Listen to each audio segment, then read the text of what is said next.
हे प्रभु, हे भागवत स्वरूप भगवान, हे प्रभु, हे विष्णु परमात्मा, हे दादा, हे परम कृपालु, हे परमात्मा, हे दादा, हे ईश्वर, हे परम कृपालु, हे परमात्मा, हे दादा,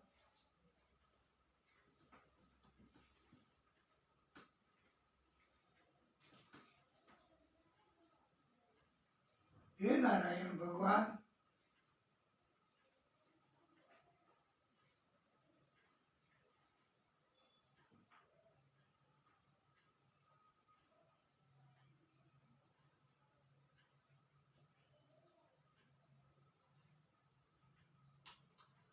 हे विष्णु परमात्मा, बोलिए भागवत स्वरूप भगवान की जय। स्वस्ति श्री गणेशाय नमः।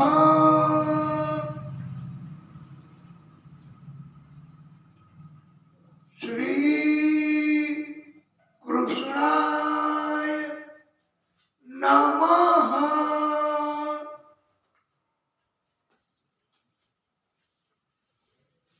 श्री गुरुभ्यो नमः। वक्रतुंड महाकाय सूर्यकोटि समप्रभ निर्विघ्नं कुरु मे देव सर्वकार्येषु सर्वदा। हे पुण्यात्माओं, वाला भक्तों, वैष्णवों, आप सर्वेना हृदय कमल में विराजता विष्णु परमात्मा श्री हरि ने कोटानो कोटि दंडवत प्रणाम। राधे राधे।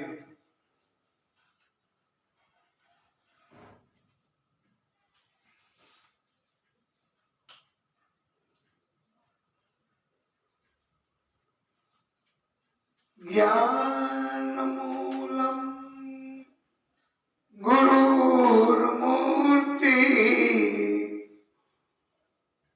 पूजा मूलं गुरुर्पदम् मंत्रमूलं गुरुर्वाक्यम् मोक्षमूलं गुरुर्कृपा।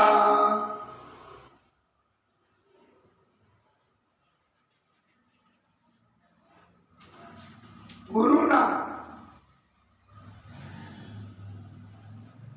दर्शन करवाथी ज्ञान प्राप्त थाय छे।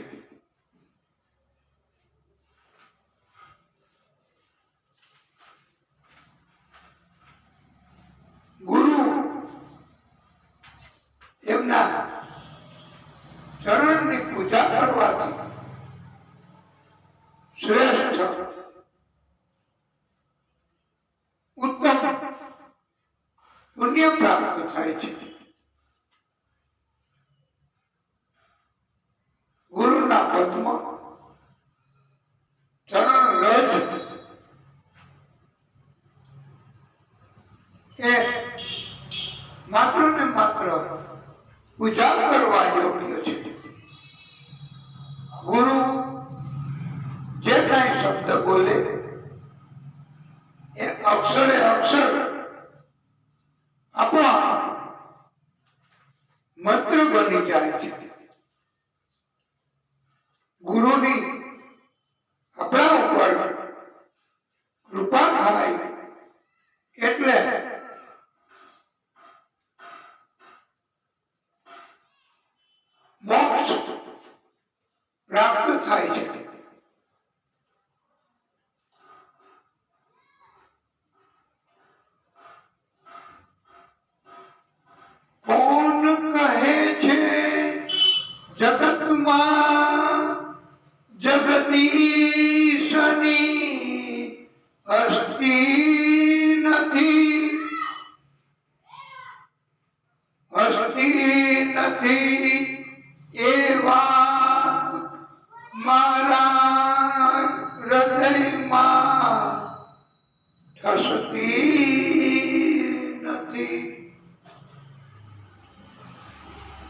થતી નથી, કારણ કે ભક્તોથી બીજાને મન સસતી નથી,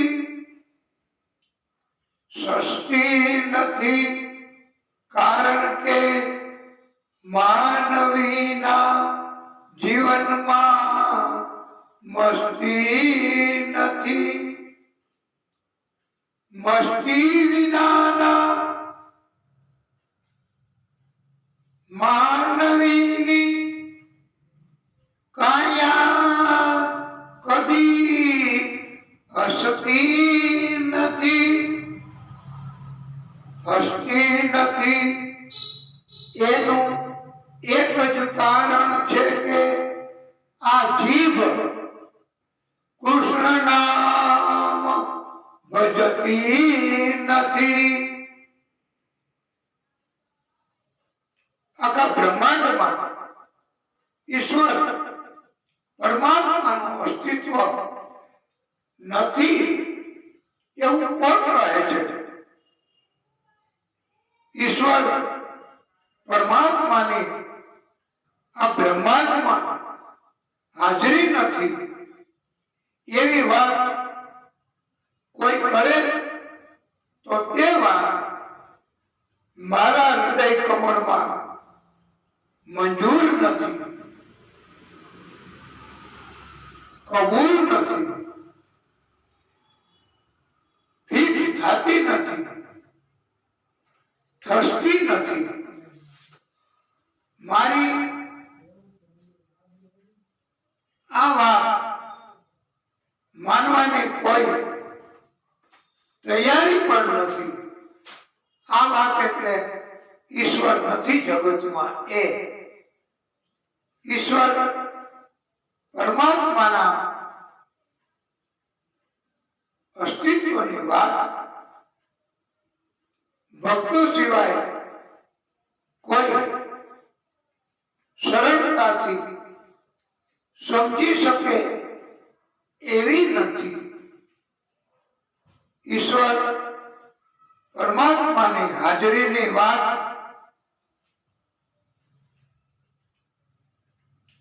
ભક્તો સિવાયના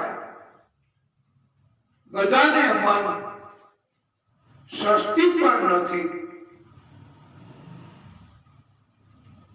ભક્તો સિવાયના બધા માટે ઈશ્વર પરમાત્માના અસ્તિત્વની વાત ઘણી અઘરી પણ છે.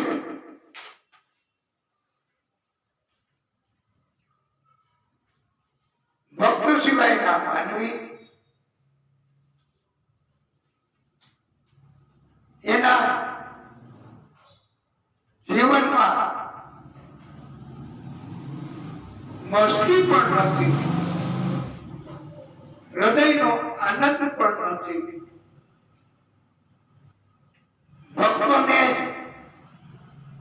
જીવનમાં હૃદયપૂર્વકનો આનંદ તથા મસ્તીનો અનુભવ થાય છે. જે માનવીના જીવનમાં હૃદયપૂર્વકનો આનંદ નથી, મસ્તી નથી, તે માનવીની કાયા કદી હસતી નથી, હસી શકે પણ નહીં, આનંદનો અનુભવ કરી શકે નહીં. માનવીના જીવનમાં હૃદયપૂર્વકનો આનંદ જ નથી, મસ્તી નથી. એનું કારણ એક જ છે કે માનવીની જીભ કૃષ્ણનું નામ લેતી નથી. જેની જીભ કૃષ્ણનું નામ લે છે તેને જ જીવનમાં આનંદનો, મસ્તીનો અનુભવ થાય છે, જેના ઉપર ઈશ્વર પરમાત્માની કૃપા છે, તેને જ આખા જગતમાં ઈશ્વરના અસ્તિત્વનો અનુભવ થાય છે.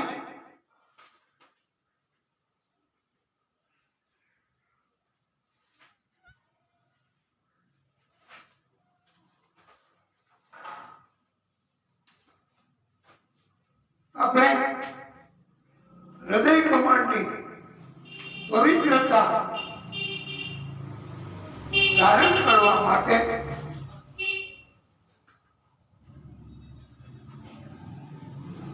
એક ધૂન બોલીશું.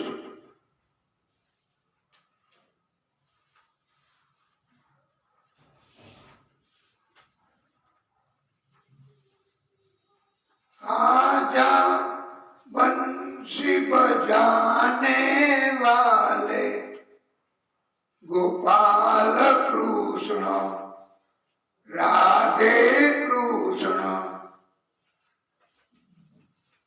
गोपाल कृष्ण राधे कृष्ण, आज पीले मटकी वाले, आज पीले मटकी वाले गोपाल कृष्ण राधे कृष्ण, आजा माखन के मत वाले गोपाल कृष्ण राधे कृष्ण, गोपाल कृष्ण राधे कृष्ण.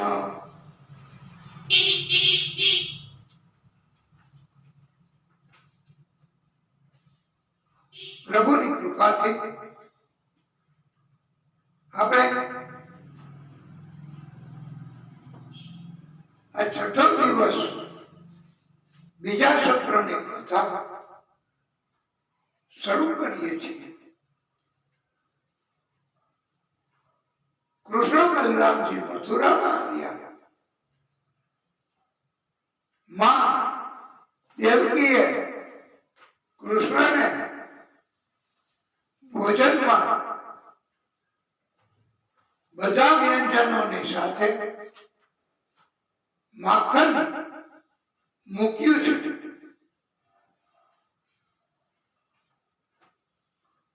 માં દેવકીને એમ હતું કે કૃષ્ણ માખણ જોઈને રાજી થશે, પણ કૃષ્ણ તો રુદન કરવા લાગ્યા.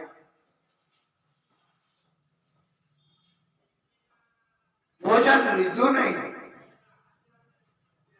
વ્રજ તરફ નજર કરવા લાગ્યા અને કહે છે કે મને વ્રજની યાદ આવી છે.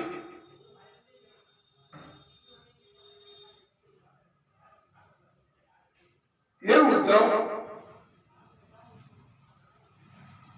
ગચ્છતા ઓધવ વ્રજમ સૌમ્ય પ્રીતો નવ પ્રીતિમ આવહ ગોપીનામ મત વિયોગાધિમ મત સંદેશ અહી વિમોચય. તમે વ્રજમાં જાઓ. વ્રજમાં યશોદાજી નંદ બાબા ગોપાળો ગોવાળો ગોપીઓ રાધા વ્રજ કુમારિકાઓને મારો સંદેશો આપો, એમને દિવ્ય જ્ઞાન આપો. બધા મારા વિયોગમાં દુઃખી થતા હશે. તેઓનું દુઃખ તથા મનની વ્યથા તમે ઉપદેશ આપી દૂર કરો. મેં બધાને વચન આપ્યું છે કે હું પાછો વ્રજમાં આવીશ. હું એ બધાનો આત્મા છું, આધાર છું. તમે એ બધાના સમાચાર, એ બધાની મનની સ્થિતિ મને જણાવો. પછી મને સાંત્વના મળશે. હે ઉદ્ધવ, તમે વૃષણીમાં શ્રેષ્ઠ છો. બૃહસ્પતિના શિષ્ય છો. અત્યંત બુદ્ધિમાન છો, વિદ્વાન છો. મારા પ્રિય સખા છો.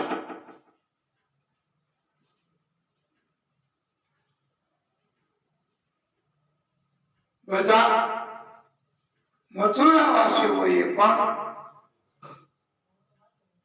ઉદ્ધવજીને વ્રજમાં જવાનું કહ્યું. કૃષ્ણ એ બરાબર કહે છે એમ બધાએ સૂર પુરાવ્યો.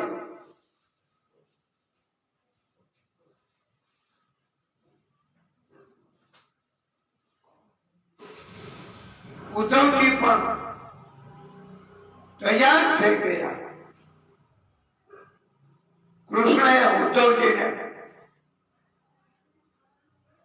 લખી આપ્યું છે કે ઉદ્ધવજી મારા દૂત બનીને પધાર્યા છે. ત્યાં કૃષ્ણએ કહ્યું કે તમે આ બતાવશો ને મારો સંદેશો, તો જ તમારી સાથે વ્રજવાસીઓ સત્સંગ કરશે. નહીતર કોઈની સાથે વ્રજવાસીઓ સંગ કરતા જ નથી મારા સિવાય, એમ કૃષ્ણ કહે છે. સમાગતમ સમાગમ્ય કૃષ્ણસ્ય અનુચરમ પ્રિયમ નંદઃ પ્રીતિઃ પરિસ્વજય વાસુદેવ ધિયા અર્ચયત. વ્રજમાં ઉદ્ધવજીના આગમનથી નંદ બાબા, યશોદાજી બધા જ ખુશ થયા. કૃષ્ણની ઘણી વાતો કરી, જેમ કે કૃષ્ણ બધા જ જીવોના આત્મા છે તથા માતા, પિતા, પુત્ર, સ્વામી, સખા છે. આખી રાત વાતોમાં પસાર થઈ ગઈ. સૂર્યોદય થતા નંદાલય પાસે વ્રજવાસીઓ, ગોપ ગોવાળો, ગોપીઓએ એક સુંદર દિવ્ય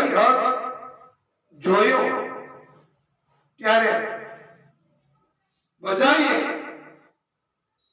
એવી દહેશત અનુભવી કે પાછા અક્રૂરજી તો આવ્યા નથી ને. એકવાર આવી અને આપણા પ્રાણ સમાન કૃષ્ણને છીનવી ગયા છે. આપણો આનંદ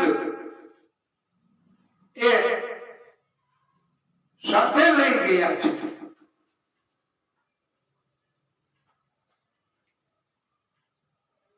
બધાએ તપાસ કરી તો માહિતી મળી કે કૃષ્ણના પ્રિય સખા ઉદ્ધવ પધાર્યા છે સંદેશો લઈને.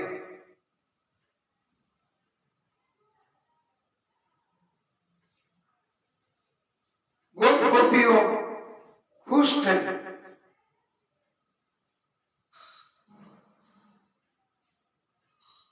ઉદ્ધવજીની આજુબાજુમાં ટોળે વળી ગઈ.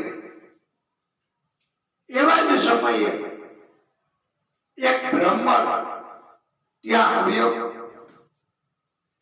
બ્રાહ્મણને જોઈને બતાવીને ગોપી કહે છે, તમે કપટીના મિત્ર છો. બતાવે છે બ્રાહ્મણ, કહે છે ઉદ્ધવને, એક પુષ્પ ઉપર રહેતા નથી, અહીંયાથી ચાલ્યા જાઓ. અમારે તમારો સંગ કરવો નથી.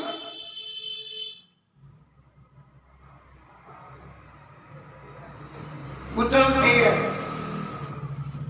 બધું જ સાંભળી લીધું. ગોપીઓ વ્રજકુમારિકાઓમાં ઉદ્ધવજીને કૃષ્ણ તરફનો પ્રેમ દેખાયો. કૃષ્ણને બધું જ સોંપી દીધું હોય એવો અનુભવ થયો. કૃષ્ણ સિવાય કોઈનો વિચાર વ્રજવાસીઓ ગોપીઓ કરતી જ નથી.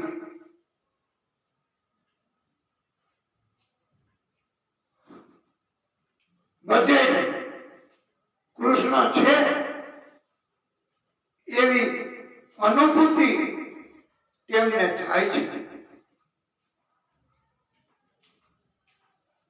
બધા વ્રજવાસીઓ કૃષ્ણના દાસ બની ગયા હોય એમ ઉદ્ધવજીને દેખાયું છે. બધા એમ માને છે કે કૃષ્ણ અહીંયા જ છે, ક્યાંય ગયા જ નથી. અને વાસ્તવમાં એવો ઘણા પંડિતો કહે છે કે કૃષ્ણ મથુરામાં તો એ બીજા સ્વરૂપમાં જ બીજું પ્રાગટ્ય કરીને જ ગયા છે. બાકી કૃષ્ણ બાળ સ્વરૂપે સતત કાયમ ગોકુળમાં વ્રજમાં જ છે અને બધાની સાથે જ છે.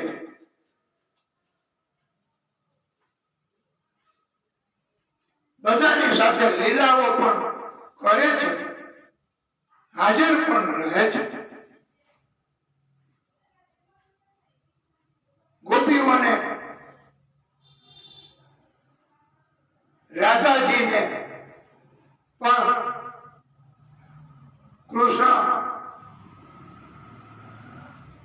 વ્રજમાં સાથે જ હોવાનો અનુભવ થાય છે.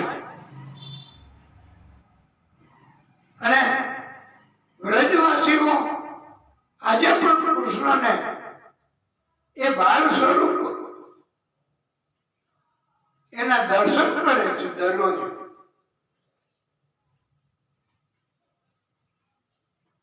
અને કૃષ્ણ ક્યાંય ગયા જ નથી. બધા જીવોમાં બધી જગ્યાએ કૃષ્ણનો સાક્ષાત્કાર થાય છે.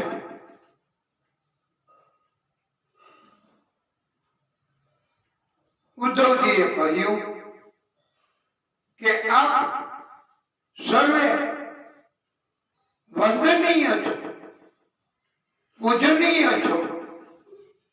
તમારા જેવો અને જેટલો પ્રેમ ભક્તિ કોઈ કરી શકે નહીં.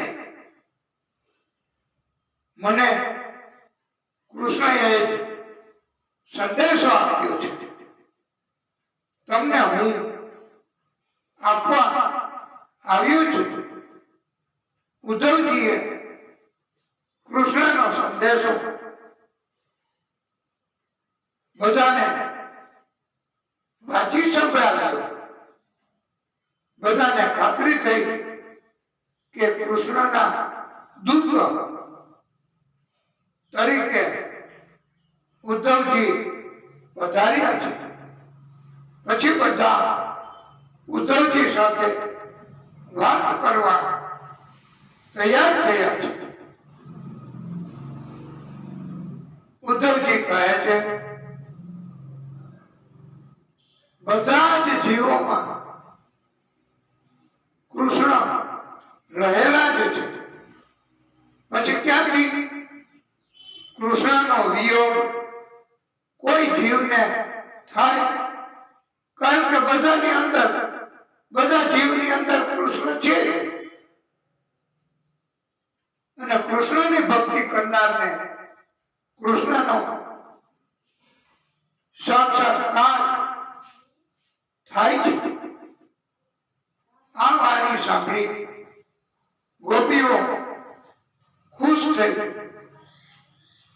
સુખદેવ પ્રભુ કહે છે, માત્ર ગોપીઓ, વ્રજ કુમારિકાઓ ઉપરાંત બધા જ પોતાની પ્રવૃત્તિ કરતા સમયે, એટલે ગાયો ધોતા સમયે, માખણ કાઢતા સમયે, દરેક કાર્ય કરતા સમયે કૃષ્ણ સતત બધાની સાથે છે. તેઓ બધા અનુભવ કરે છે. નંદ યશોદા નંદાલયમાં બધાને કૃષ્ણ સતત નંદાલયમાં જ છે એવી અનુભૂતિ કરે છે.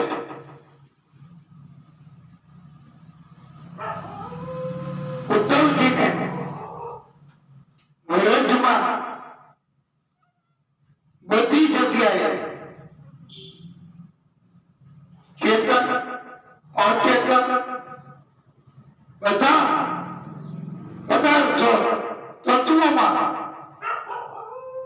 કૃષ્ણના દર્શન થવા લાગ્યા છે. ઉદ્ધવજીને બધાનો સંગ થયો. ઉદ્ધવજી પણ કૃષ્ણમય બની ગયા, પાગલ બની ગયા. બોધ આપવાને બદલે કૃષ્ણ એની ભક્તિ ઉદ્ધવજીને લાગી.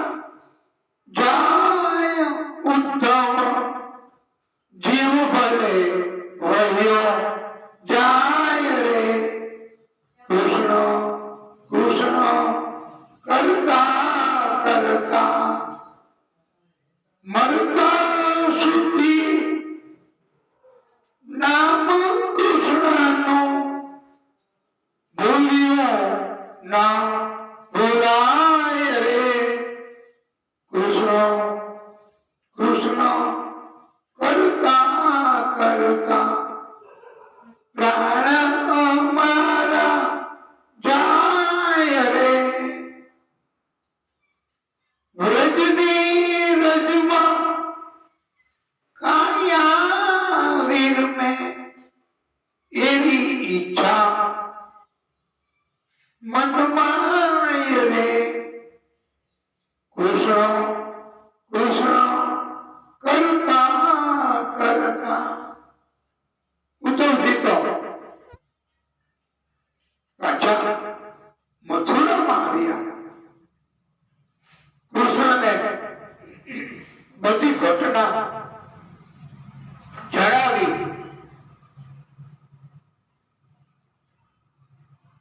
બધાની અંદર આપ છો, બધા આપને બધી જગ્યાએ જોવે છે. આપ વ્રજમાંથી ક્યાંય ગયા જ નથી એવો અનુભવ બધા કરે છે. મને પણ આપની ભક્તિ જાગી છે. ઉદ્ધવ કહે છે, મને મારા જ્ઞાનનો અભિમાન નષ્ટ થયું છે.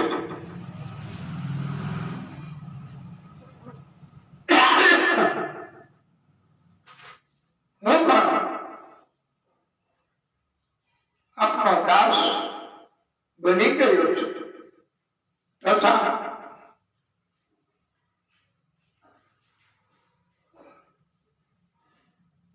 કૃષ્ણએ ઉદ્ધવજીને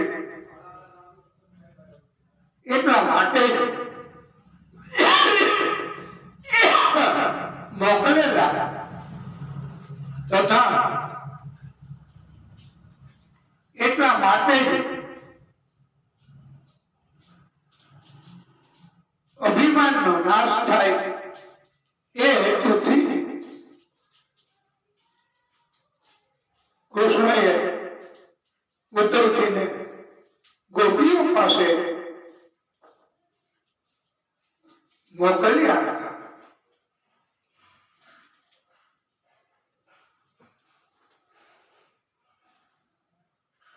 હવે કૃષ્ણએ અક્રૂરજીને યાત્રામાં નીકળવા સૂચન કર્યું છે.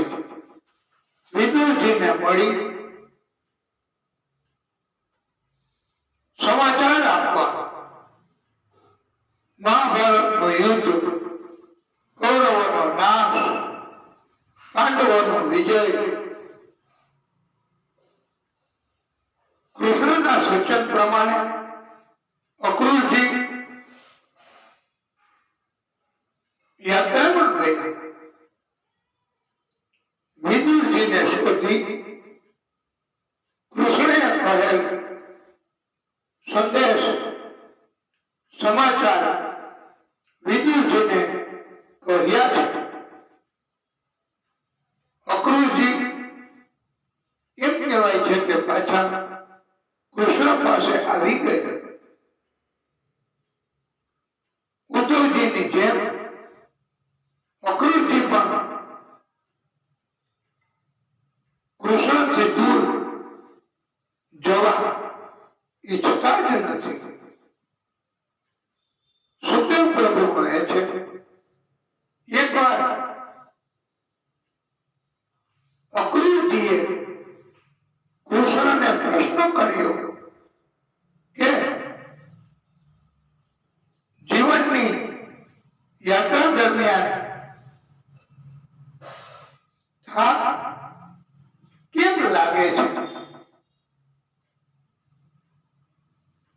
કૃષ્ણએ કહ્યું, હે અક્રૂર, આપનો પ્રશ્ન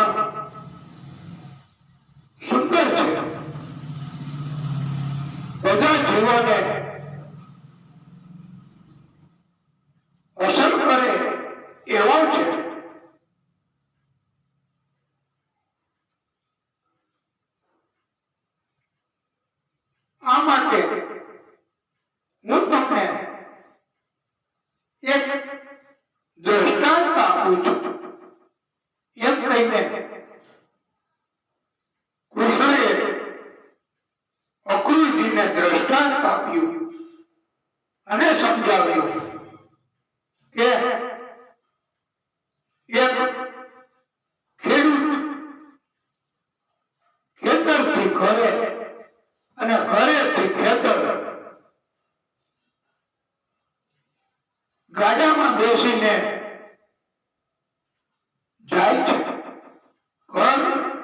અને ખેતર વચ્ચે યાત્રા દરમિયાન ખેડૂતને બહુ થાક લાગતો નથી, બહુ શ્રમ કરવો પડતો નથી.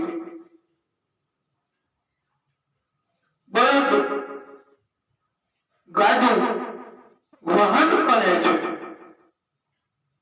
એમને થાક લાગે, પણ ખેડૂતની જેમ ગાડામાં કૂતરો પણ બેસે, થોડે દૂર ગાડું ચાલે, કૂતરો ગાડામાંથી ઉતરી દૂર દૂર જાય, બીજા કૂતરાઓ સાથે તકરાર કરે, ઝઘડા કરે, પાછો દોડતો દોડતો આવે અને કૂદકો મારી ગાડામાં પાછો બેસી જાય. આમ વારે વારે કૂતરો આવું કરે છે. સાંજે ઘરે ખેડૂત, કૂતરો અને બળદ પાછા આવે ત્યારે બળદ નીર પૂરો જળ એ ગ્રહણ કરે, આનંદથી પોતે રહે છે. ખેડૂત પણ ભોજન, જળ ગ્રહણ કરે, આરામથી રહે છે.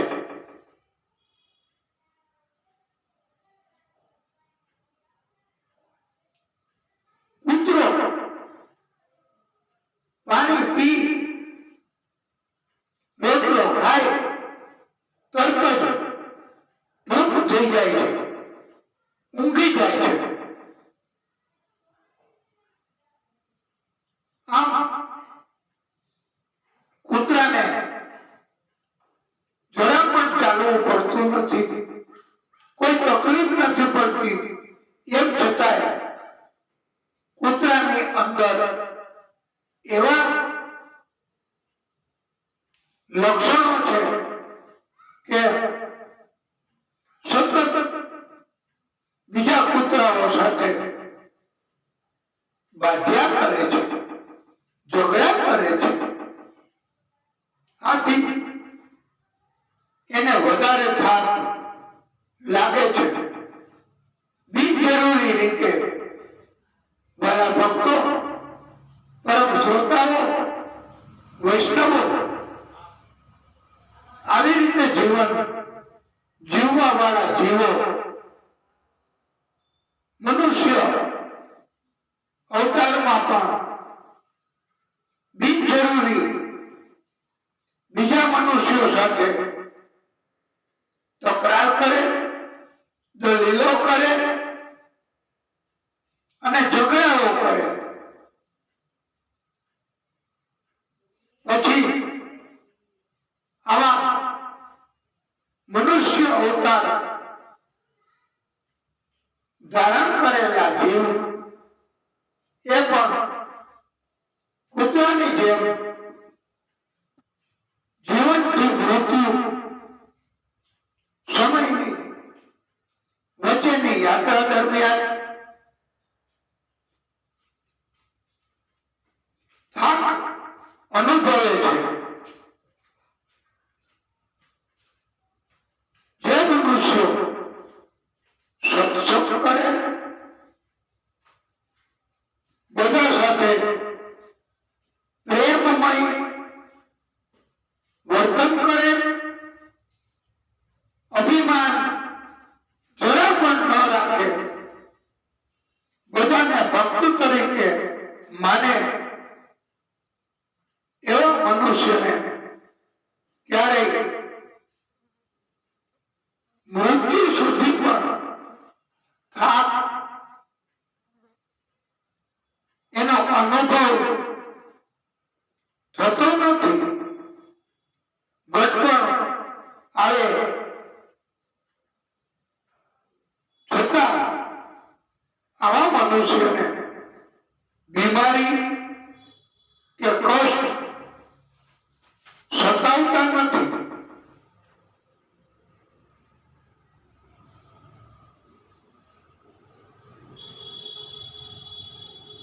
પિતાના મૃત્યુ બાદ એમની બે પત્નીઓ વિધવા બની અષ્ટિ અને પ્રાપ્તિ એ બંને કંસની પત્નીઓ જરાસંઘ મહાબળવાન રાજા એમની પુત્રીઓ હતી એ હવે જરાસંઘની પાસે આવી જરાસંઘને બધી વાત કરી. જરાસંઘ તો ગુસ્સે થયો. એમણે અભિમાન પણ જાગ્યું. કૃષ્ણ તથા યાદવ કુળ આખાને ખબર પડે કે કૃષ્ણ એ કંસને માર્યો, એનો બદલો એવી રીતે લેવો છે કે કોઈ આખા કુળમાંથી ક્યારેય આવું કૃત્ય કરવાની હિંમત કરે નહીં. જરાસંઘે કૃષ્ણની સાથે યુદ્ધ કરવા તૈયારી કરી. 23 અક્ષોહિણી સેના સાથે લીધી અને ચડાઈ કરી. બધા મથુરાવાસીઓ ભયભીત બન્યા, ચિંતિત બન્યા. કૃષ્ણ એક બાજુ શાંતિથી વિચાર કરતા હતા કે જરાસંઘને અને સૈન્યને બંનેને મૃત્યુ કરવા કે જરાસંઘનું એકનું મૃત્યુ કરવું કે આખી સેનાનું મૃત્યુ કરવું અને જરાસંઘને જવા દેવું, શું કરવું એ કૃષ્ણ વિચારતા હતા. અને યોગ્ય નિર્ણય કૃષ્ણએ લીધો કે જરાસંઘને જીવતો જવા દેવો, એટલે એની સેનાનો નાશ કરવો.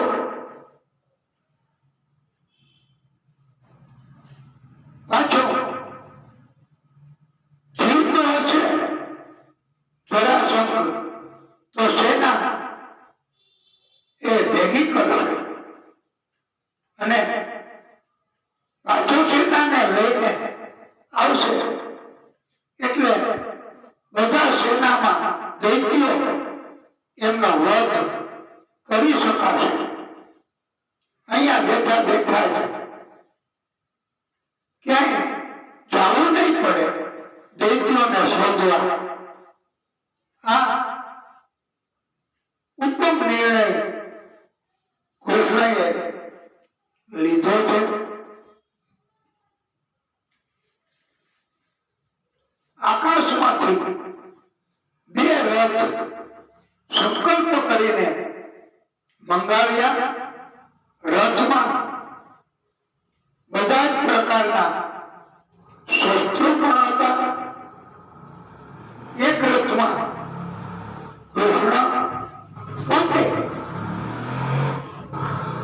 અને બીજા રથમાં બલરામજી આરૂઢ થયા. જરાસંઘ સાથે યુદ્ધ કર્યું.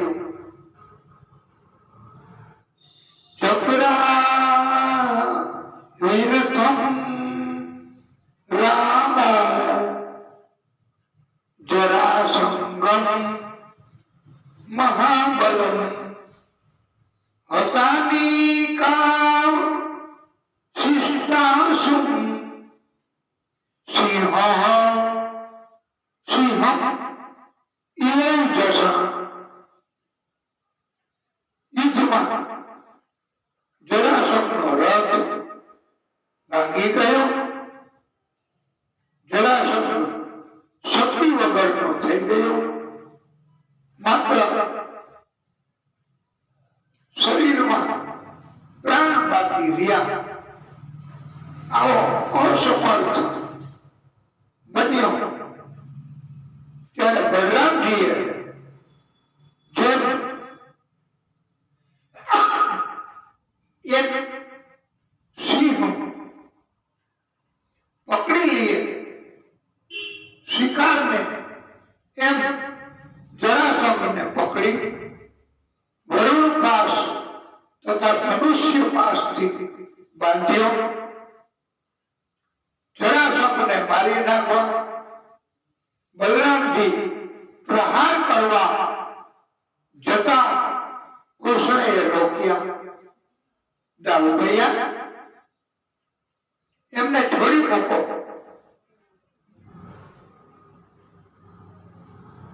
જરાસંઘ તો માંડ માંડ બચ્યો. પાછા બધાને ભેગા કર્યા, પાછી ચડાઈ કરી, પાછા બધાનો નાશ કર્યો. જરાસંઘને પાછો છોડી મૂક્યો. આમ 17 વખત જરાસંઘે ચડાઈ કરી અને જીવ બચાવીને પાછો આવ્યો.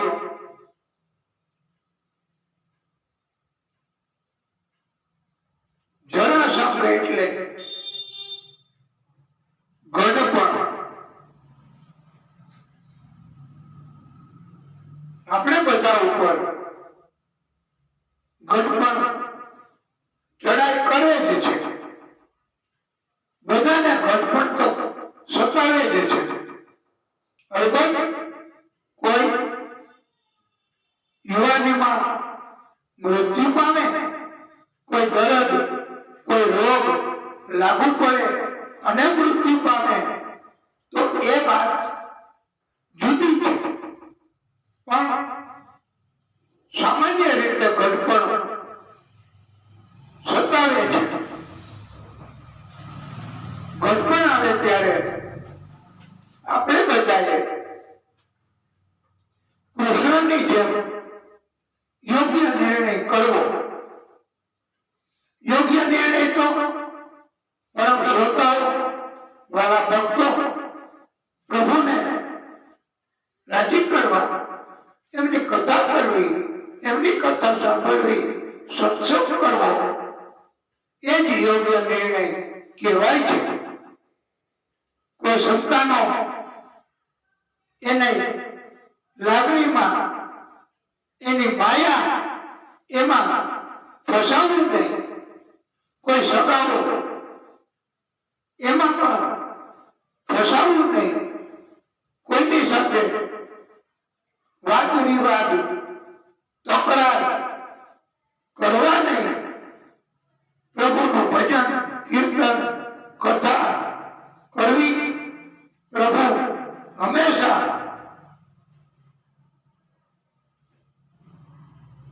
કષ્ટ હરી લેશે.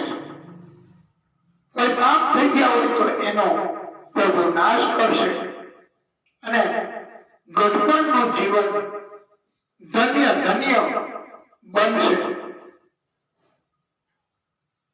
ભક્તો આ સ્થિતિને વર્ણવતા કહે છે, ગઢપણ આવી જાય, જુવાની તો જાય. ગઢપણ આવી જાય, જુવાની તો જાય. પગના ઢીચણ તો જતું બચું થાય છે. ત્રીજો પગ હવે લાકડી કહેવાય છે. માથે આવ્યા થોડા વાળ, ક્યારે આવે લેવાને કાળ રે. એનું નક્કી ન કહેવાય, ગઢપણ આવી જાય, જવાની તો જાય. નથી જોઈતું એમ છતાંય લમણામાં પટકાય, ગઢપણ આવી જાય, જવાની તો જાય. દાંત એક પછી એક પડવા લાગે, જીભડી શિરોપુરી ઓછી માંગે. આંખે ઓછું દેખાય, કાને ઓછું સંભળાય. રોગ નિત નવા થાય, ગઢપણ આવી જાય. છોકરાને હવે કંટાળ્યા, ઘરના ખૂણામાં મૂંગા બેસાડ્યા. કહું મનની સાચી વાત, હે પ્રભુ હવે તારા ચરણોની આસ, એ જ છે સાચો ઉપાય. ગઢપણ આવી જાય. જરાસંઘ 18મી વખત ચડાઈ કરે છે. નારદજીએ મોકલેલા કાલયવનને પણ સાથે લીધો છે. કાલયવનને એવું વરદાન હતું કે યુદ્ધમાં ક્યારેય હારે જ નહીં. ઉપરાંત કાલયવન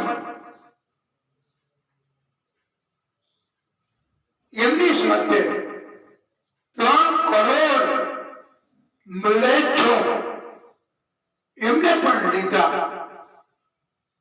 યદુવંશોની શક્તિનો સામનો કરવા. અને આમ છતાંય જરાસંઘ 18મી વખત હારવા ઈચ્છતો જ ન હતો.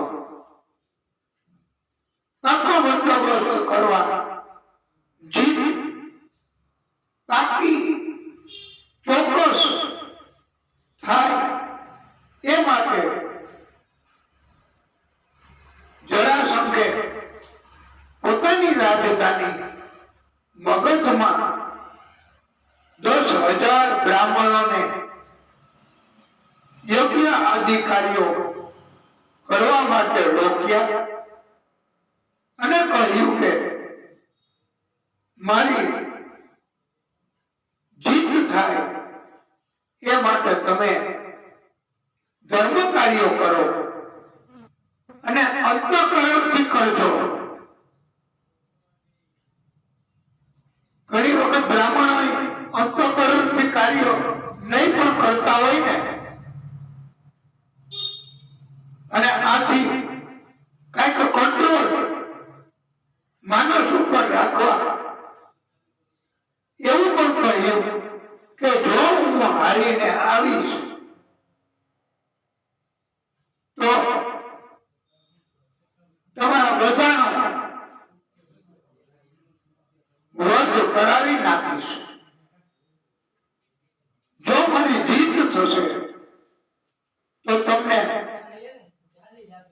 જે માંગશો તે દક્ષિણા, તમારા બધાના સંકલ્પો, મનની ઈચ્છાઓ માગણી પૂરી કરીશ.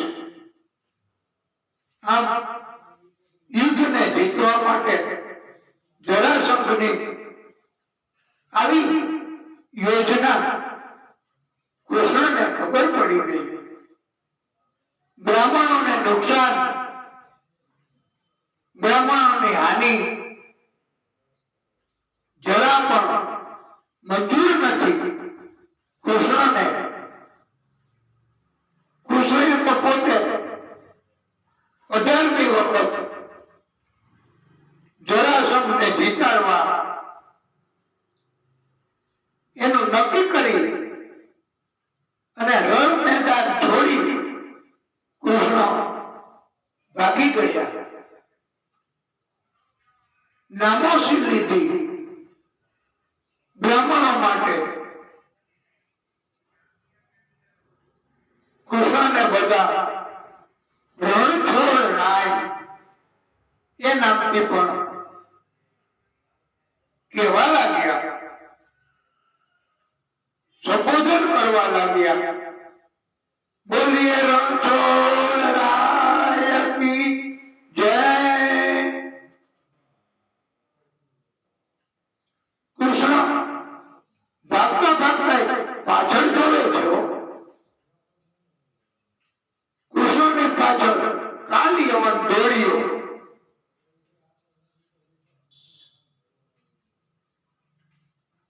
કૃષ્ણ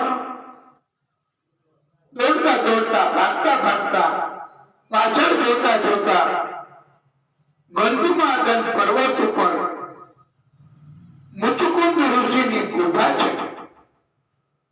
એ ગુફામાં દોડીને પહોંચી ગયા. પોતાનો પિતાંબર કૃષ્ણએ ઋષિ સૂતા હતા એમને ઓઢાડી દીધું. પાછળ સતાઈ ગયા કૃષ્ણ. કાલયવન આવ્યો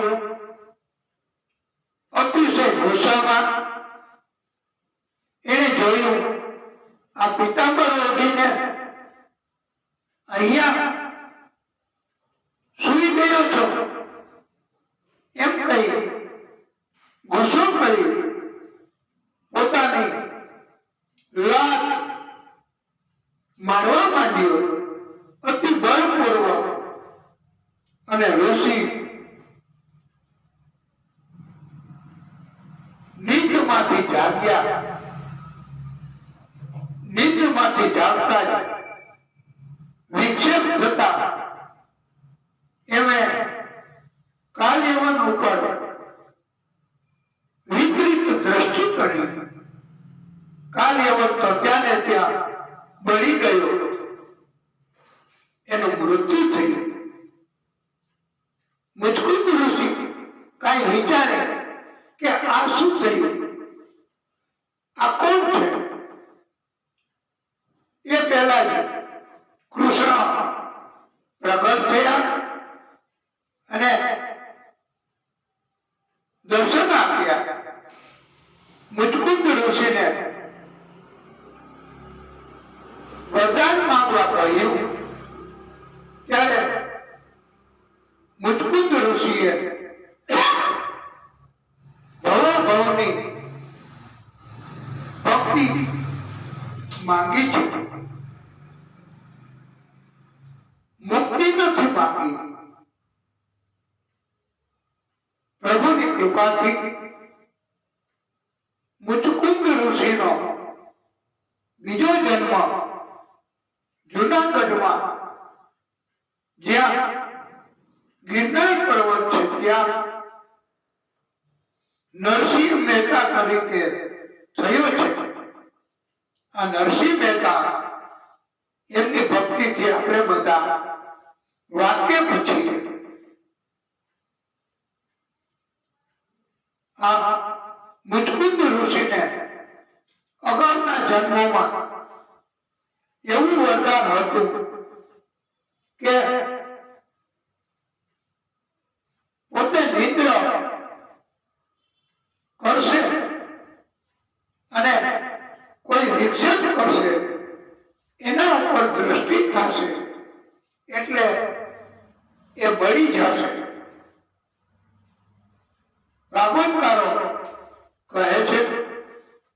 હરિના જન તો મુક્તિ ન માગે, માગે ભવો ભવની પ્રીત રે.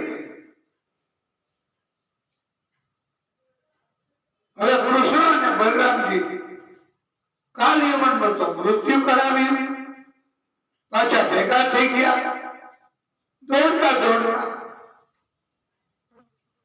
ગંધમાદન પર્વત એમની ઉપર ચડી ગયા.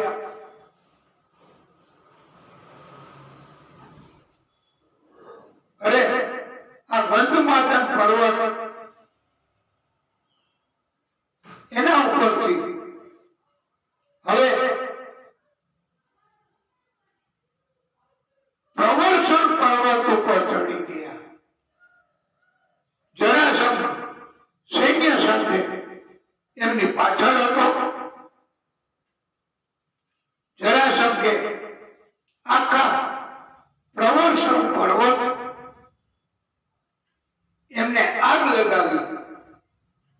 કૃષ્ણ બલરામજી તો છલાંગ મારી સમુદ્ર મારફતે દ્વારકા પહોંચી ગયા અને દ્વારકા નગરી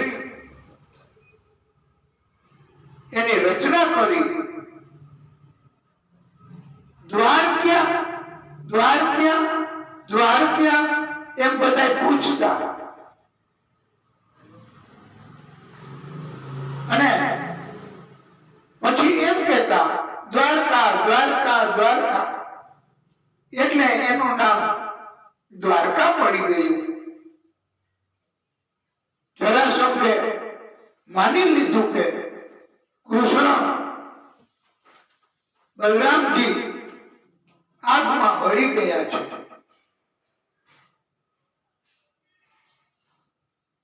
બધાને જરાસંઘે રાજી કર્યા, ખજાનો ખોલી દીધો, જેને જે જોઈએ તે આપ્યું અને કૃષ્ણ બલરામજી આગમાં મળી ગયા છે તેવું ફેલાવી દીધું. એકવાર નારદજી બ્રહ્મલોકમાં હતા. બ્રહ્માજી પાસે રૈવત રાજા પોતાની કન્યા રેવતીને લઈ પધાર્યા હતા.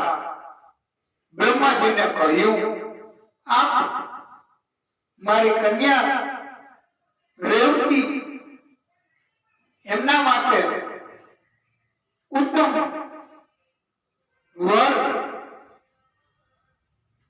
જણાવો, હું ચિંતિત છું.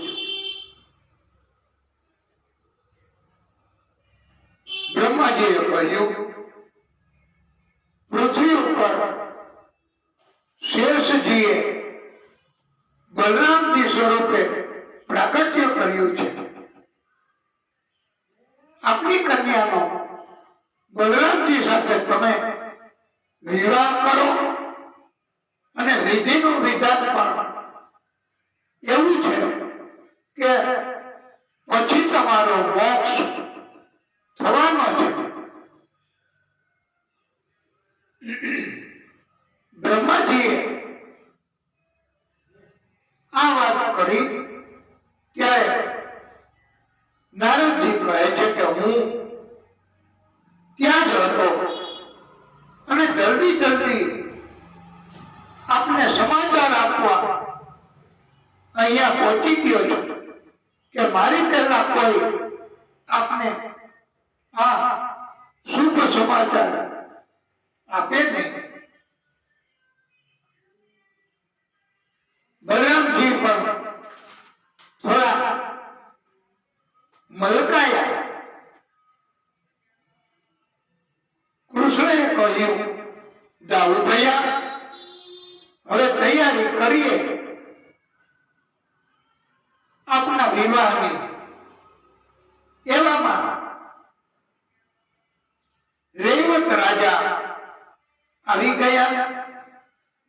પોતાની કન્યા નો સ્વીકાર કરવા રૈવત રાજાએ વિનંતી કરી. બ્રહ્માજીએ પણ સૂચન કર્યું છે એવું રૈવત રાજાએ કહ્યું. કૃષ્ણ બલરામજી ઉત્સાહપૂર્વક સંમત થયા. બલરામજીના વિવાહ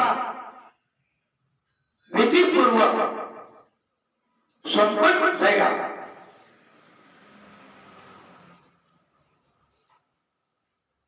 રેવતીજી તો એ અગાઉના યુગના એટલે ડબલ ઊંચા બલરામજી કરતા. બલરામજીને કૃષ્ણએ વિનોદ કરતા કરતા કહ્યું કે દાઉ ભૈયા, હવે આપણે આ રાજમહેલના દરવાજા એ ઊંચા કરાવવા પડશે. ભાભીજી ઊંચા એટલે ત્યારે દાઉ ભૈયાએ ગંભીર નોંધ લીધી. આ વિનોદ ની વાત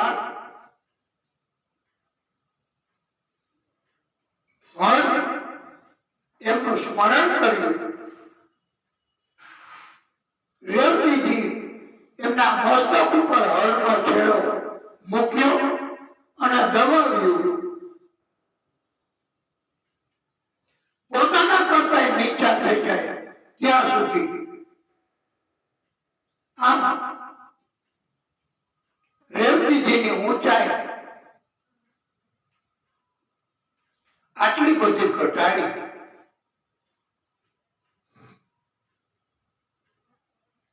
બલરામજીની સાથે ક્યારેય રેવતીજી હવે આવી રીતે ઉભા નથી હો. જેમ સીતા, રામજી, રાધા, કૃષ્ણ એમ રેવતી, બલરામ એમ દેખાતા નથી. રેવતીજી તો ભય અનુભવે છે. અલબત્ત કોઈ જગ્યાએ બલરામજીનું મંદિર છે ત્યાં રેવતીજી પાછળ હોય એવું બતાવવામાં આવ્યું છે. રેવત રાજાએ વિદાય લીધી, તપ કાર્ય કર્યું, વિધિના વિધાન મુજબ મોક્ષ ગતિ પ્રાપ્ત કરી. રાજા અસિદ્ર ભીષ્મકો નામ વિદર્ભાધિપતિ મહાન તસ્ય પંચાભવન પુત્રાઃ કન્યે કાચ વરાનના. વિદર્ભ દેશના અધિપતિ રાજા, એનું નામ ભીષ્મ. એને 5 પુત્રીઓ, 5 પુત્રો. નારાયણ હરિ. થોડો દેખાડો કે અવાજ એ ઓછો કરવાનો કહેજો. અને અહીંયા કોઈએ હાજર થવાનું નથી કે અહીંયા કોઈએ ભીડ કરવાની નથી. બહાર ત્યાં મંડપમાં જાન આવે અને વિવાહ કાર્ય કરવાનું છે. માટે આપણે અહીંયા કથા શ્રવણ કરવાની અને પછી ત્યાં થશે વિવાહનું કાર્ય. એમાં આપણે બધા પણ સામેલ થશું. થોડી કથા તો આપણે પ્રભુ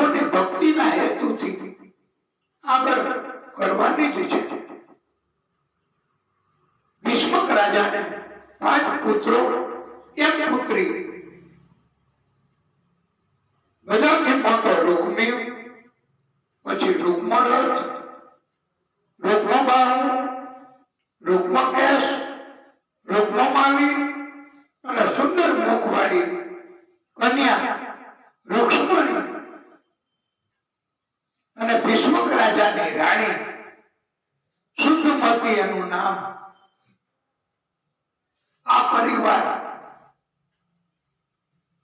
સોય શ્રુત્ય મુકુંદસ્ય રૂપવીર્ય ગુણશ્રિય ગૃહાગતૈ ગીયમાનાહાતમ મેને સત્રસમ પતિ. રુક્ષ્મણીજીએ તેમને ત્યાં આવતા સંતો, દેવો, અતિથિઓ એમના મોઢેથી કૃષ્ણના સૌંદર્ય, પરાક્રમ, ગુણ, વૈભવ એના વખાણ, એની કથા સાંભળેલી. આથી રૂક્ષ્મણી કૃષ્ણને પતિ તરીકે મનથી જ સ્વીકારી અને એમને વરી ચૂક્યા છે. બધા કુટુંબમાં પણ સંમત થયા છે. એક મોટો ભાઈ રૂકમી એ જ વિરોધ કરતો હતો અને એ જ બળવાન બધાને દબાવી દીધા. શિશુપાલ સાથે વિવાહ કરવા છે. શિશુપાલ મોટો રાજા છે. જરાસંઘે શિશુપાલને ગોદ લીધો છે. એટલે જરાસંઘનો પણ બળ, શિશુપાલનો પણ બળ આપણને મળે એવું રૂકમી ઈચ્છતો હતો. આથી રૂકમી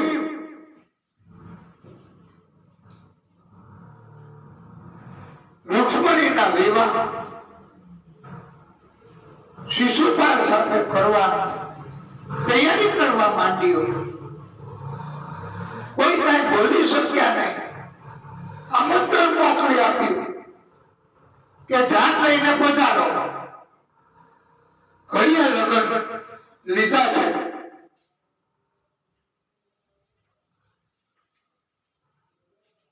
રૂકમી એની બીકથી કોઈ કઈ બોલી શક્યા નહીં. પણ રૂક્ષ્મણી તો ચિંતિત થયા.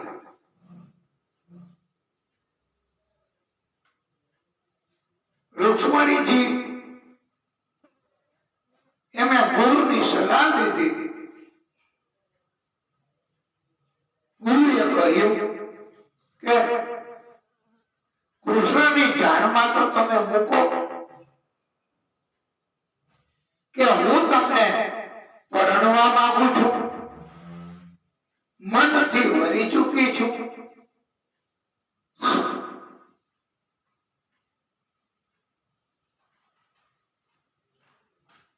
મારો મોટો ભાઈ રૂકમી એ મને જબરદસ્તીથી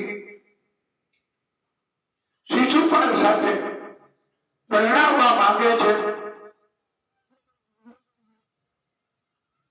રૂક્ષ્મણીજીએ આ ઘટના સંદેશો તૈયાર કર્યો. એક પત્ર લખ્યો સુદેવ નામના બ્રાહ્મણને. આ પત્ર સોંપ્યો, કોઈને ખબર ન પડે એમ. કૃષ્ણને પહોંચાડી કૃષ્ણ જે જવાબ આપે તે તાત્કાલિક મને જણાવજો એમ કરી સુદેવ નામના બ્રાહ્મણને મોકલ્યા. રહ્યા છે. ખાસ આ કૃષ્ણ એમને 7 શ્લોકમાં રુક્ષ્મણીજીએ પત્ર લખ્યો છે. શ્રુત્વા ગુણાન ભુવ સુંદર શૃણવતામ તેની વિશ્વ કર્ણ વિવરૈ હરતો અંગતાપમ રૂપમ દ્રશામ દ્રશિમતામ અખિલાર્થ લાભમ ત્વપ્ય ચ ઉતવૈષતિ ચિત્રમ અપત્રમ મે. હે ત્રિભુવન સુંદર, મેં આપના ગુણોનું શ્રવણ કર્યું છે. આપના ગુણોનો વાદ અંતઃકરણમાં પ્રવેશીને શ્રોતાઓના અંગતા સત્તા હરી લે એવું છે. આ સંસારમાં જેટલા પણ નેત્રવાળા પ્રાણી છે તે પ્રાણી માટે આપનું રૂપ અખિલાર્થ લાભ આપે તેવું છે. એટલે કે ધર્મ, અર્થ, કામ, મોક્ષ આ ચારેય પ્રકારના પુરુષાર્થની પ્રાપ્તિ કરાવી આપે એવું આપનું રૂપ છે. હે કૃષ્ણ, મારું ચિત્ત મારું માન્યા વગર આપના રૂપમાં મોહિત થઈ ગયું છે. મારું ચિત્ત મારા કહ્યા મુજબ કામ કરતું નથી.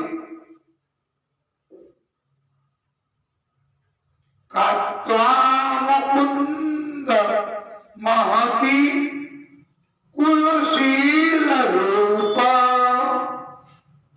વિદ્યા વપોત રવિનતામ અભિહિ આત્મતુલ્યમ ધરાપતિમ કુલવતીન વૃણીત કન્યા કાલે નૃસિંહ નરલોકમ મનો અભિહિ અમમ. હે પ્રેમ સ્વરૂપ, શ્યામ સ્વરૂપ, આપણા બંનેના કુલ, શીલ, રૂપ, વિદ્યા, દ્રવ્ય, ધામ, ધામ એટલે ઘર, સરખા જ છે. મનુષ્ય લોકમાં જેટલા પ્રાણીઓ છે, જીવો છે, એ બધાનું મન આપને જોઈને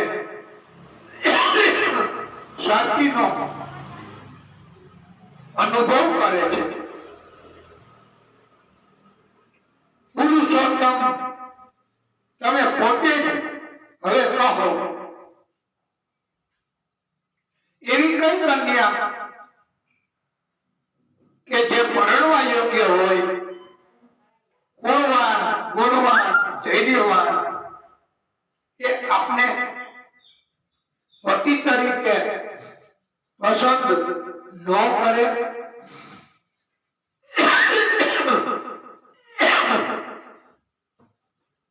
હે પ્રિયતમ, મેં આપને પતિ તરીકે સ્વીકારી લીધા છે. હું આપને આત્મથી સમર્પિત થઈ ચૂકી છું. આપ અંતર્યામી છો. મારા હૃદયની વાત આપનાથી છુપાવી શકાય તેમ નથી. આમ વધારો તથા મારો પત્ની તરીકે સ્વીકાર કરો. હે કમળ નયન, હે પ્રાણ વલ્લભ, હું આપણા જેવા વીર ને સમર્પિત થઈ ચૂકી છું. હવે સિંહના ભાગ તરીકે મને શિયાળ એટલે શિશુપાલ સ્પર્શી ન જાય એવું કરો. મેં જો પૂર્વ જન્મમાં કુવા, વાવ, તળાવ બનાવ્યા હોય, યજ્ઞાદિ કાર્યો કર્યા હોય, દાન, નિયમ, વ્રત એનું પાલન કર્યું હોય, દેવતાઓ, બ્રાહ્મણો, ગુરુજનોની પૂજા મારફતે પરમેશ્વર પ્રભુની આરાધના કરી હોય તો આપ વધારો મારું પાણી ગ્રહણ કરો. શિશુપાલ કે અન્ય કોઈ પણ પુરુષ મારો સ્પર્શ કરી ન શકે એવું કરો. હે પ્રભુ, આપ અજીત છો. જે દિવસે મારો વિવાહ થવાનો હોય તેના એક દિવસ અગાઉ આપ ગુપ્ત રીતે રાજધાનીમાં આવી જશો. મોટા મોટા સેનાપતિઓ સાથે તથા શિશુપાલ જરાસંઘની સેનાનું મંથન કરીને હરાવીને બળપૂર્વક રાક્ષસ વિધિથી વીરતાનું મૂલ્ય ચૂકવીને મારું પાણી ગ્રહણ કરો. જો આપ એવું વિચારતા હોય કે હું અંતઃપુરમાં મહેલોની અંદર અનેક રાક્ષસો સૈનિકોના પહેરામાં હોઈશ અને બધાને માર્યા વગર, વધ કર્યા વગર આપ મને કેવી રીતે લઈ જશો, તો હું આપને જવાબ આપીને વિનંતી કરું છું કે અમારા કુળમાં એવો નિયમ રિવાજ છે કે લગ્નના એક દિવસ પહેલા શોભાયાત્રા નીકળે છે અને કુળદેવી માતાના દર્શન કરવા કન્યાને નગર બહાર ગિરિજા દેવીના મંદિરે લઈ જવાય છે. આ સમયે આપ વીરતાનું મૂલ્ય ચૂકવી મારું પાણી ગ્રહણ કરો. હે કમળ નયન, ભગવાન શંકર, ઉમાપતિ પોતે મોટા મોટા મહાન સંતો, તપસ્વીઓ, ઋષિઓ આપની ચરણ રજ પ્રાપ્ત કરી આત્માને શુદ્ધ કરે છે. શુદ્ધ ઈચ્છે છે. આવી રીતે હું આપની કૃપા સ્વરૂપ ચરણ રજ અથવા આપનો કૃપા સ્વરૂપ પ્રસાદ જો નહીં મેળવી શકું તો વ્રત કરીને તથા મારા શરીરનો નાશ કરીને મારા પ્રાણનો ત્યાગ કરીને પણ આપની કૃપા મેળવીશ. જો આપની કૃપા નહીં મેળવી શકું તો બીજા જન્મમાં પણ સત્કર્મો સત્સંગ ચાલુ રાખીશ. આમ જન્મ જન્મ સેંકડો જન્મ લાખો જન્મ ભલે લેવા પડે, અનંત સમય સુધી હું પ્રતીક્ષા કરીશ, પણ હું આપની પત્ની બનવાની છું, બનવાની છું, બનવાની છું. આમ તો કૃષ્ણ અને રૂક્ષ્મણી, આ રૂક્ષ્મણીજી એ મહાલક્ષ્મી માનો અવતાર અને કૃષ્ણ શ્રી હરિ વિષ્ણુ પરમાત્માનો અવતાર છે.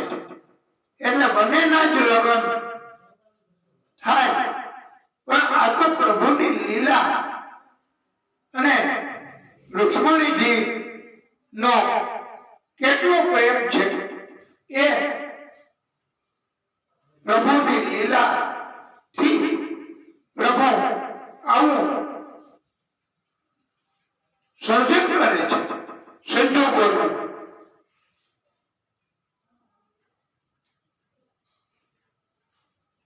ભગવાન કૃષ્ણ બરાબર સમજી ગયા.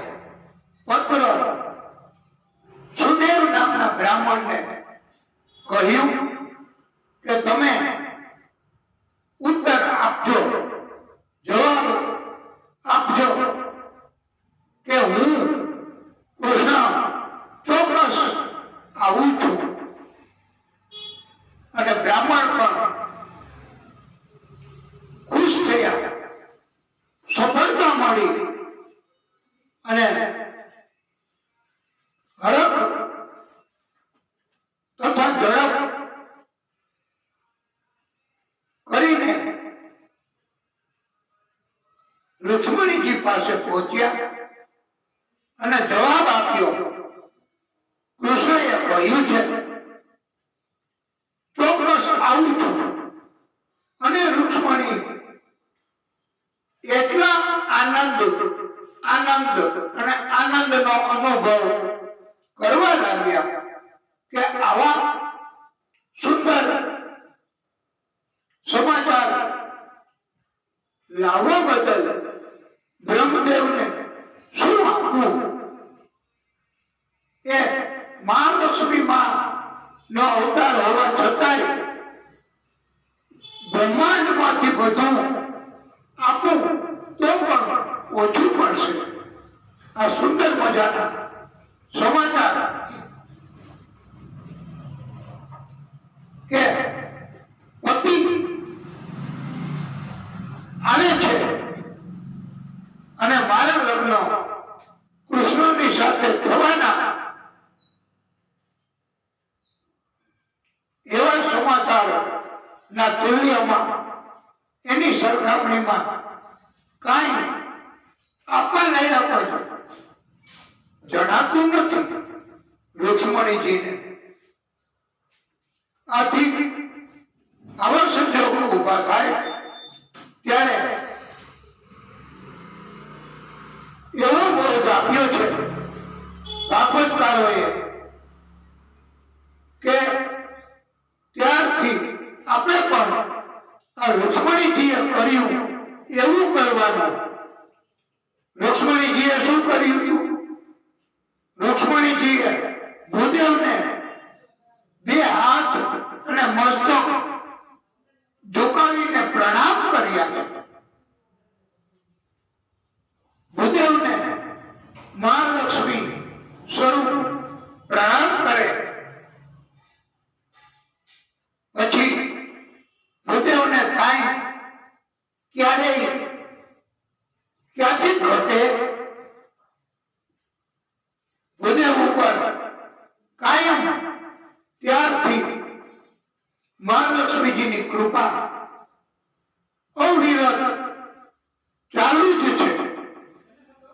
આજે પણ ભૂદેવ કોઈ પાસે કઈ માંગે નહીં, અપેક્ષા પણ ન રાખે,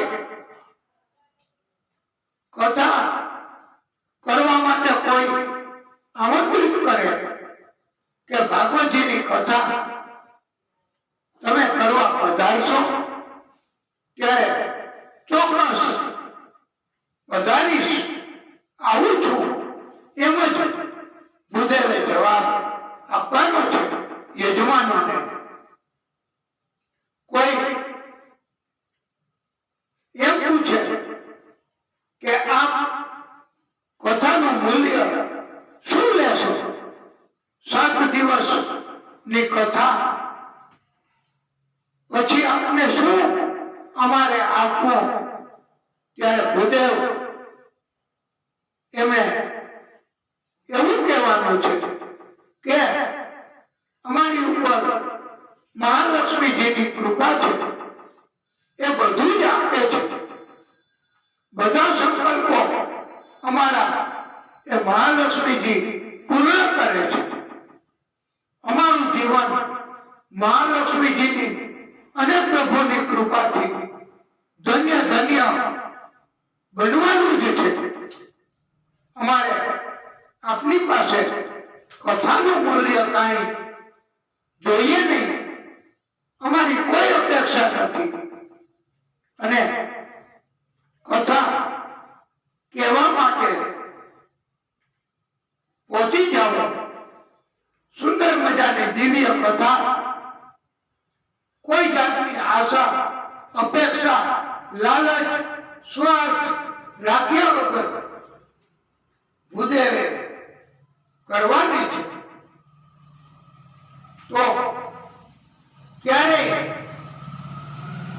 એમની ઉપર કૃપા ઘટશે નહીં. શ્રી હરિના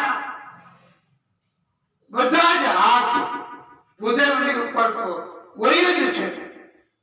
મહાલક્ષ્મીજી એમની પણ કૃપા થાય જ છે.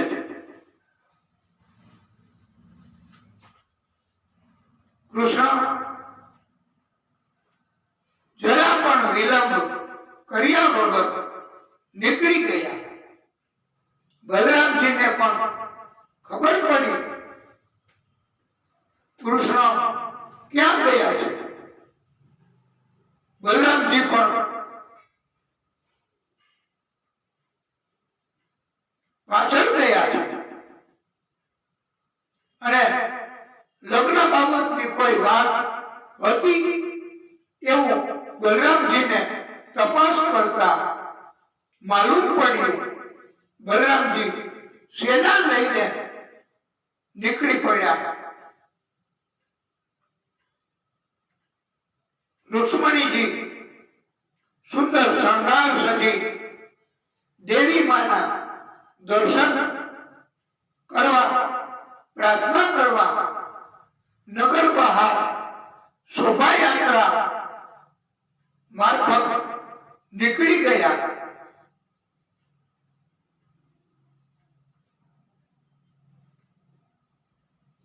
આપણે આ મહાલક્ષ્મીજીમાં એમની સુંદરતા, એમના શણગાર, એમનું વર્ણન કરી ન શકીએ. એ તો આપણા બધાની માં છે અને માની સુંદરતાનું વર્ણન કરવું એ અયોગ્ય ગણાય છે. અતિ આનંદ ઉત્સાહમાં આ રુક્ષ્મણીજી દેખાતા હતા. અદ્વિતીય રૂપ એમનું હતું એમ ભાગવતકારોએ કહ્યું છે, લખ્યું છે કે એમના જેવું રૂપ બીજા કોઈનું હતું નહીં અને હોઈ શકશે પણ નહીં. અદ્વિતીય રૂપ હતું.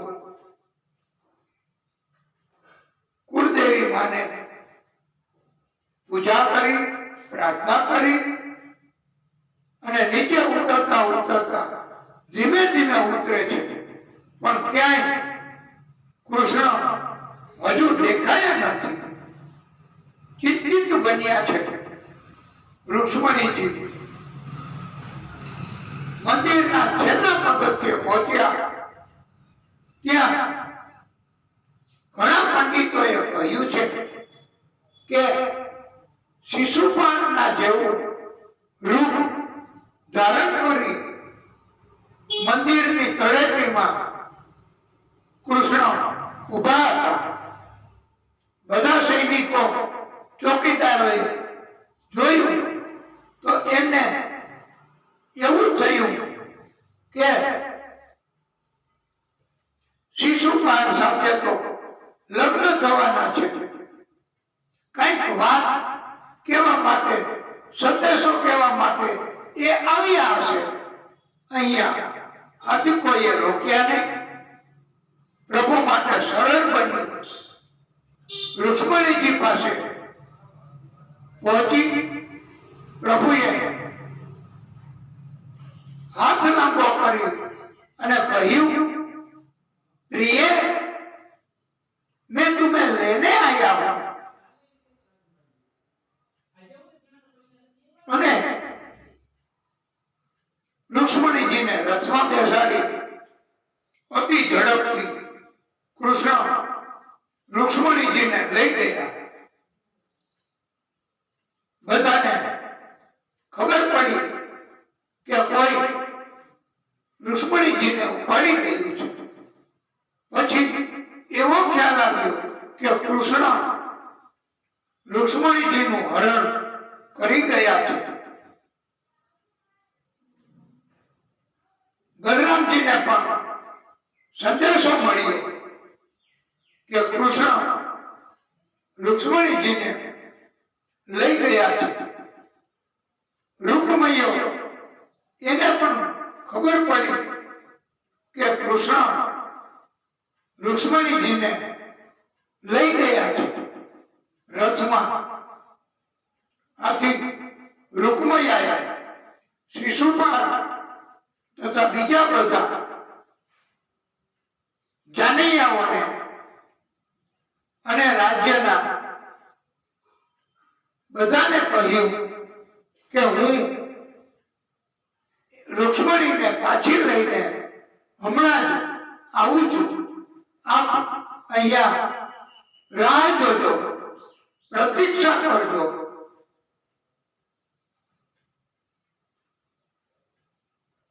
રૂકમૈયાએ બધા રૂબરૂ પ્રતિજ્ઞા લીધી કે જો હું રુક્ષ્મણીને મારી પાસે મારી સાથે પાછી લાવી ન શકું તો હું આ રાજધાની કુંડીનપુરમાં પ્રવેશ નહીં કરું, રહીશ નહીં. કુંડીનપુરની બહાર જ જીવન પસાર કરીશ. બલરામજી મોટી સેનાને લઈ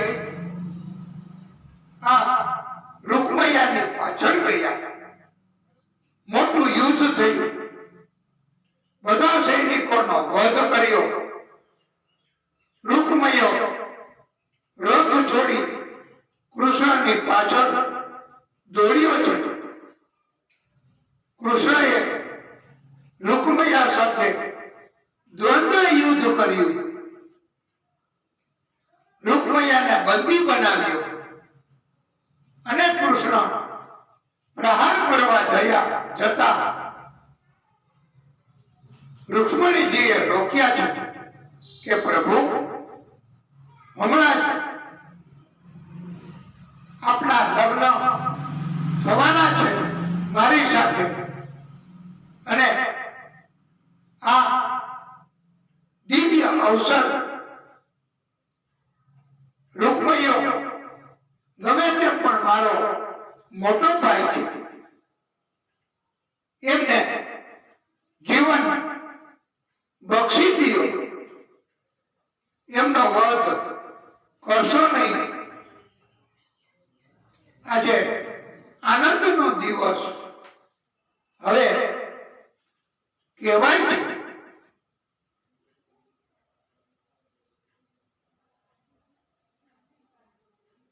કોઈ શિક્ષા કરી અને જવા દો. ભગવાન કૃષ્ણએ રૂક્ષ્મણીની વાત માન્ય રાખી. રૂકમૈયાની એક તરફની મૂછ તલવારની અણીથી કાપી નાખી, એનું મુંડન કર્યું, પછી છોડી મૂક્યો. રૂકમૈયો લજ્જિત થયો. કુંડિનપુર નગરીની બહાર જ હવે પ્રતિજ્ઞા મુજબ રહેવા લાગ્યો. કુંડિનપુરમાં બધાને ખબર પડી. એમાં શિશુપાલ તથા જાનૈયાઓ અને એના ટેકેદાર રાજાઓ હતા. એ બધા પણ હવે પાછા ગયા, લજ્જિત થયા. સુખદેવ પ્રભુ કહે છે, હે રાજા,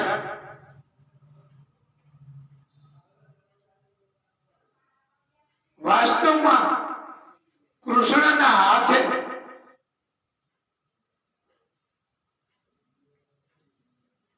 રૂકમૈયાનું મૃત્યુ હતું જ નહીં. પછી આપણે કથામાં કહેવાનું છે કે રૂકમૈયાનું મૃત્યુ એ ક્યારે કેવા સંજોગોમાં થાય છે. આપણે આપણી કથાને ટૂંકો વિરામ આપીશું. પછી આગળની કથા આપણે થોડી વિસ્તારથી કહેવાની છે. માટે આપણે થોડું જલપાન કે વિશ્રામ એ પણ આયોજકોની ઈચ્છા છે. તો આપ સર્વે પણ રિફ્રેશ થઈ જાઓ. પછી આપણે આગળની દિવ્ય કથા કહીશું. આપણી કથાને ટૂંકો વિરામ. બોલીએ ભાગવત સ્વરૂપ ભગવાન કી જય.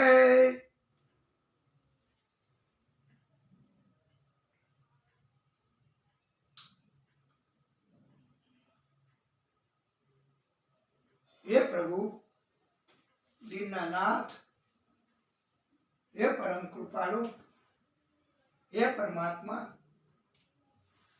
હે નારાયણ ભગવાન, હે વિષ્ણુ પરમાત્મા, હે દાદા, હે ભાગવત સ્વરૂપ ભગવાન, હે પ્રભુ, આપની કૃપા જોશે દાદા, હે પરમ કૃપાળુ.